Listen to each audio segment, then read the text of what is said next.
हाँ जी दोस्तों, welcome back to Singh vlogs. एक क्वेश्चन आंसर्स 9 सितंबर देने दिन शनिवार।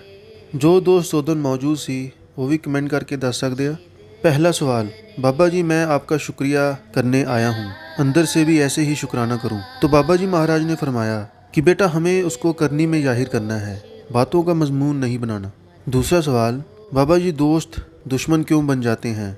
बाबा जी ने फरमाया कि बेटा जब तक उनको आपसे मतलब होता है वो साथ रहते हैं, और जब उनकी हर्जें पूरी हो जाती हैं फिर वो अपने रंग दिखाने लग जाते हैं। अगला सवाल उसी ने किया कि बाबा जी अगर हम किसी का अच्छा करते हैं तो हमारा बुरा क्यों होता है।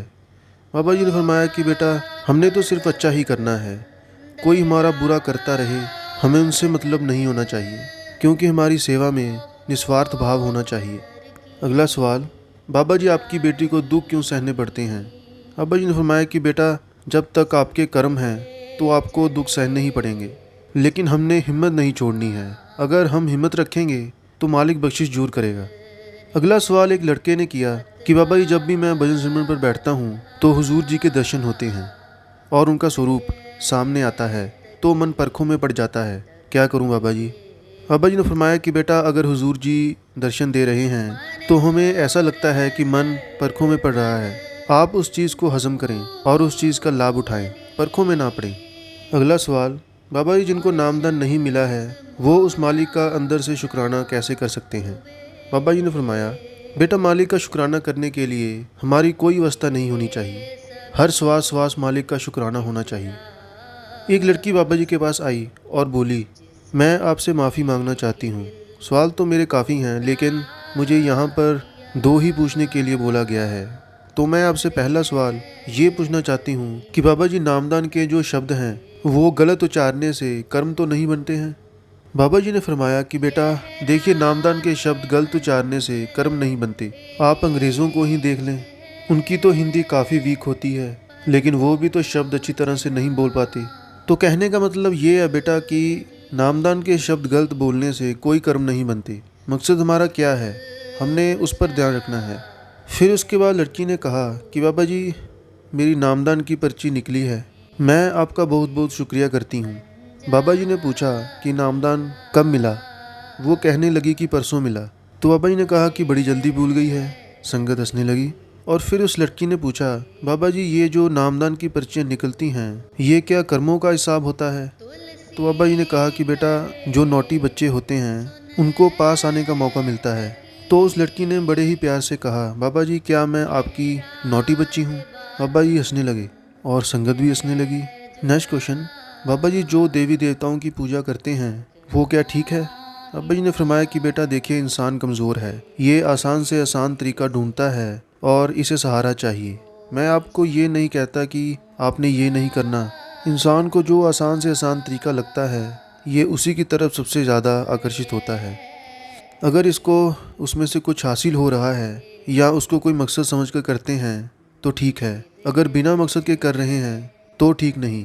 लेकिन हमें उन महापुरुषों के उपदेशों के ऊपर भी ध्यान होना चाहिए, ये नहीं कि अपनी कार्रवाई पूरी करनी है। और जब इंसान अंदर से जुड़ जाता है फिर उसे अपने आप ही असल का पता चल जाता है। मेरी तरफ से बेटा कोई मनाही नहीं है, आप बड़ी खुशी के साथ करें। उसी लड़की ने दूसरा सवाल किया बाबा जी किसी चीज़ को पाने के लिए कब तक मेहनत करनी चाहिए। बाबा जी ने फरमाया बेटा जब तक वो मिल ना जाए। फिर लड़की ने कहा बाबा जी बार बार कोशिश करने पर भी अगर ना मिले तो क्या करना चाहिए। बाबा जी ने कहा कि बेटा मालिक ने आपके लिए बहुत कुछ बड़ा सोच रखा होगा, अगर आपको वो नहीं मिल रही है तो आपने तो कोशिश नहीं छोड़नी, बाकी उसकी मर्जी। नेक्स्ट क्वेश्चन, बाबा जी बिन मांगे ही सब कुछ दिया है आपने, बस ऐसे ही दर्शन देते रहिए। बाबा जी ने फरमाया बेटा मालिक ने जो देना था वो दे दिया, हमें बस उसकी कदर करनी है। अगला सवाल, बाबा जी मैं बड़ा किस्मत वाला हूँ कि मेरा जन्म एक सत्संगी परिवार में हुआ है। बाबा जी ने फरमाया कि बेटा ये सत्संगी और गैर सत्संगी ऐसा मत कीजिए, मालिक के सब जीव एक समान हैं, ये सत्संगी और गैर सत्संगी ऐसा मत किया करें। फिर उसी लड़के ने दूसरा सवाल पूछा कि बाबा जी मेरी पत्नी माँ नहीं बन सकती है और मैंने मेडिकल साइंस का सहारा लिया है, और परिवार वाले कहते हैं कि बेटा तूने ऐसा क्यों किया, तू दूसरी शादी कर ले। मुझे बहुत गिल्टी फील होती है और मैं कभी उसको छोड़ना नहीं चाहता, मैं बहुत ज़्यादा प्यार करता हूँ। फिर बाबा जी ने बड़ा ही बारीकी के साथ समझाया, ये भी किसी की बेटी है, अगर आप दूसरी ले आओगे, उससे भी आपको कुछ हासिल नहीं हुआ तो क्या करोगे?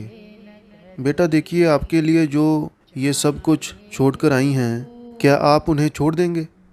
किसके लिए? माँ नहीं बन रही? बेटा ये कहाँ का इंसाफ हुआ? ये तो सब कुछ उस मालिक के हाथ में है, उसने देना है या नहीं देना है, लेकिन आपने कभी ऐसा नहीं करना। अगला सवाल एक लड़की ने पूछा, वो ध्यान के बारे में पूछा गया था। नेक्स्ट क्वेश्चन उसी ने पूछा, बाबा जी मेरे पापा ने बहुत ज़्यादा स्ट्रगल किया है और मैं उनका सहारा बनना चाहती हूँ। बाबा जी ने फरमाया, बेटा मुझे बेटियों से यही उम्मीद है कि वो माँ बाप का सहारा बनती हैं। बहुत अच्छा बेटा, बहुत अच्छा।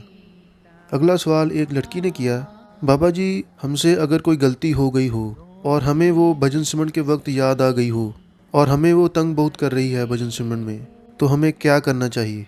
तो बाबा जी ने फरमाया कि बेटा उस गलती की माफ़ी जरूर मांगे। माफ़ी मांग कर कोई छोटा नहीं हो जाता, माफ़ी भी वही मांग सकता है जिसमें ताकत है। फिर उसी लड़की ने अगला सवाल किया, बाबा जी मैं बाहर जाना चाहती हूँ और मेरा वीज़ा नहीं लग रहा। तो बाबा जी ने फरमाया कि बेटा ये बाबा तो सीधा ऊपर का वीज़ा देता है, अगर वो चाहिए तो बताओ। संगत बड़ी ज़ोर ज़ोर से हंसने लगी। फिर बाबा जी ने फरमाया कि बेटा सब्र रखें। अगला सवाल एक लड़के ने किया कि बाबा जी अकेले में मन नहीं लगता। तो बाबा जी ने बड़ा ही हंसते हुए जवाब दिया कि ब्याह कर ले, और संगत में हंसी। नेक्स्ट क्वेश्चन एक लेडीज़ ने पूछा कि बाबा जी कर्म क्या है? बाबा जी ने फरमाया कि बेटा जो हम पहले कर आए हैं, अब भुगतान दे रहे हैं, वो कर्म है।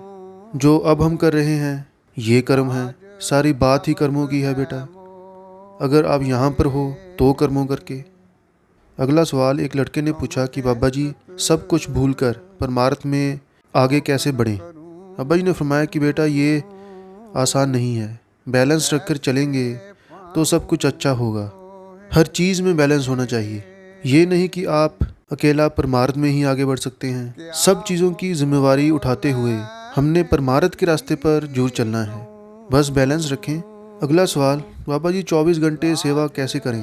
बाबा जी ने फरमाया 24 घंटे कोई भी इंसान सेवा नहीं कर सकता। जो जिम्मेदारियां हैं हमें वो भी उठानी हैं, और उनको उठाने के बावजूद हमें सेवा भी करनी है। और सेवा हमारा माहौल बनाती है, उससे हमारा मन झुकता है। नेक्स्ट क्वेश्चन एक लड़की ने बाबा जी के साथ बहुत सारी बातें की, और बाबा जी ने भी एक बच्चे की तरह इस बच्ची के साथ बहुत सारी बातें की।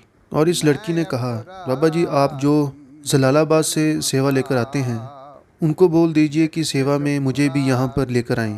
बाबा जी ने फिर फरमाया कि बेटा देखिए, सेवा ये नहीं कि आपने यहाँ पर ही करनी है, सेवा तो आप किसी भी सेंटर में कर सकते हैं। तो फिर उस लड़की ने कहा कि बाबा जी आप बोल दो ना उनको।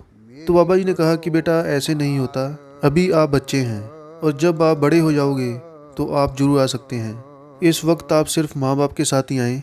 लास्ट सवाल, बाबा जी मैं इमोशनल बड़ी जल्दी हो जाती हूँ और जब भी सेवा करती हूँ तो उसमें दिखावा बहुत ज़्यादा आता है, उसको मैं अच्छे से निभा नहीं पाती।